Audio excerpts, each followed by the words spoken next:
Foundations of Functionalism. History of Psychology. Professor Michael Botwin, Department of Psychology, California State University, Fresno. Hi, in this unit we're going to start exploring functionalist psychology. Now this is a really exciting era in psychology because it brings psychology to the United States and people start looking at why we do things. And the why question for the functionalist is really important. They look at the function of the mind and the body and how they work together. In this unit, we're going to start exploring things like goal-directed behavior and motivation, other things like that. Functionalism as a philosophy of psychology, as a school of psychology, doesn't have a single person who is considered the founder of it. Although the leading figure in this area is William James, John Angel played a major role, as did several other individuals. Our section on functionalism will end with a discussion of E.L. Thorndike's work in learning, which is an intermediate set of research projects that are between the end of functionalism and the morphing of functionalism into behaviorism. So we're getting to have a psychology more like the one we know now. So hang on, learn a bit about functionalism. The functionalist movement in the history of psychology can be summed up in this quote by Shiraev. Functionalism is focused on the dynamic purposes of the psychological experience, rather than its structure. Mental states are interrelated and influenced by an ever-changing behavior within a complex environment. This sums up functionalism very well, but it also seems to be a rather modern definition of much of psychology in general.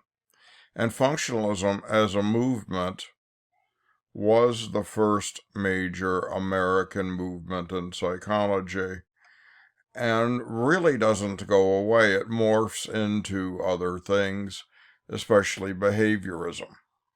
So let's start our journey into understanding functionalism by looking at John Angel's presidential address to APA, which was entitled The Province of Functional Psychology. This paper essentially was a manifesto that set the pace for the development of functional psychology, and many other scholars at the time embraced the notion of functionalism. Angel is one of the primary founders, although William James oftentimes is attributed as the founder of functionalism. It really didn't start with one person. It was one of those zeitgeist things that came to American psychology.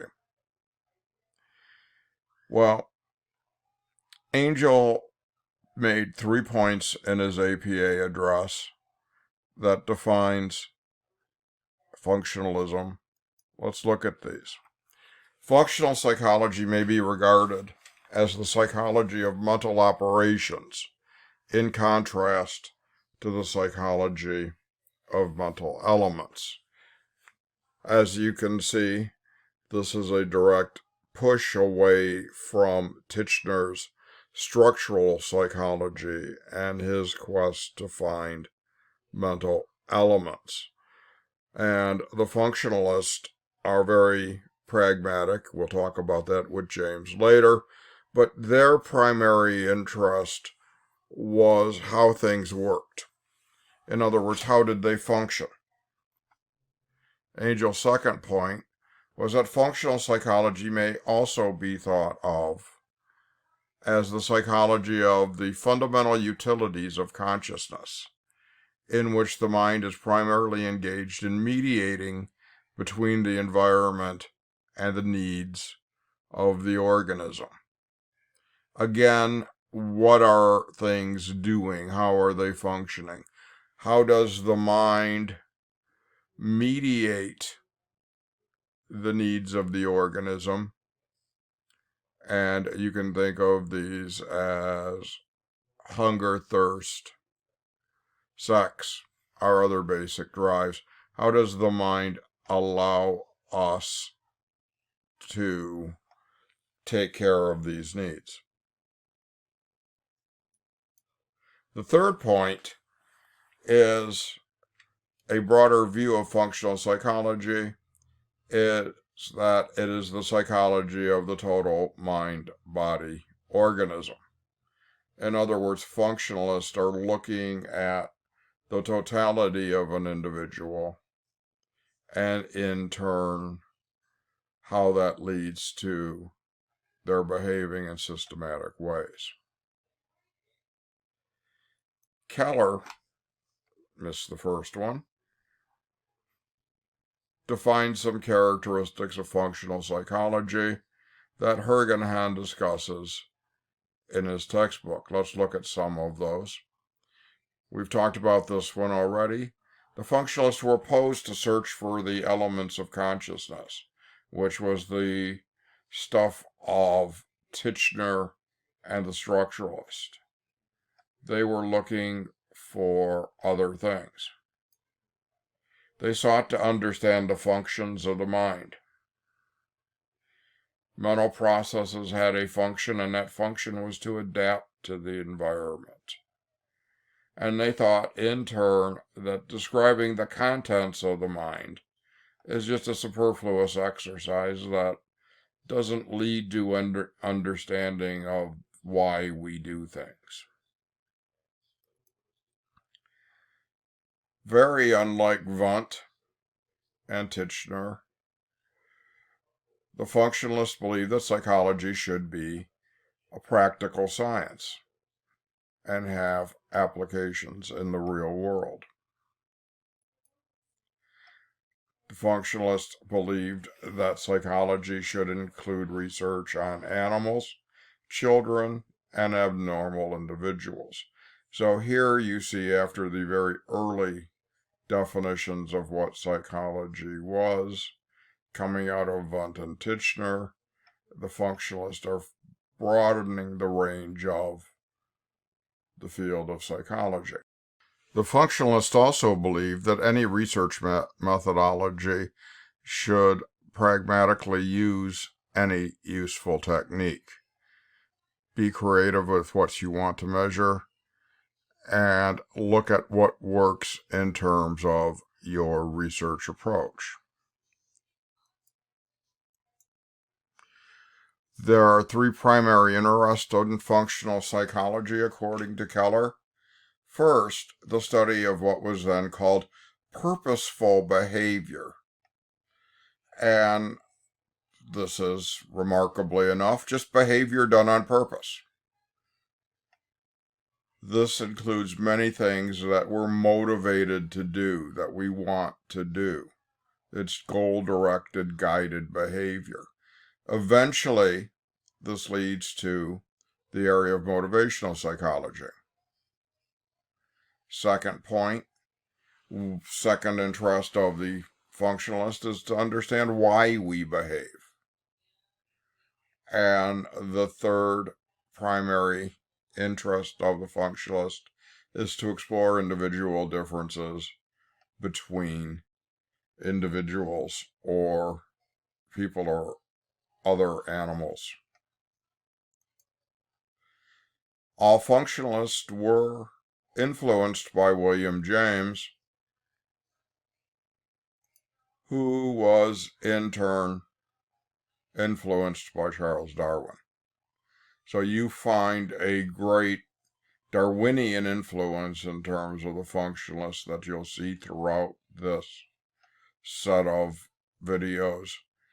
And you'll see also many of the functionalist had strong Galtonian leanings as well.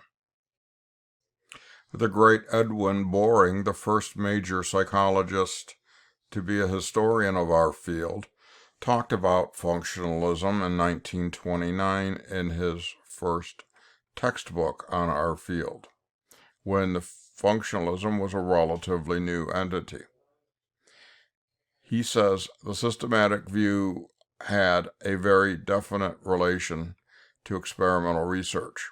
It justified animal psychology, psychopathology, educational psychology, the mental test, and applied psychology. All of these movements would have developed without there being a systematic theory of them. Nevertheless, the existence of the theory helped to remove constraints from their development and to give them a right of way. So what Boring is alluding to here is the development of functionalism opened up the field of psychology. It would eventually make psychology for many years primarily a dominant American enterprise. So, interesting stuff. So you can see how Angel sets the pace by formalizing functionalism and giving it some directions and essentially a manifesto. Now, oftentimes functionalism is also called the Chicago School of Psychology because that's where Angel and some of the other primary functionalists worked. So, now that you have the basics, let's explore some functionalist ideas, specifically those of William James and E.L. Thorndike.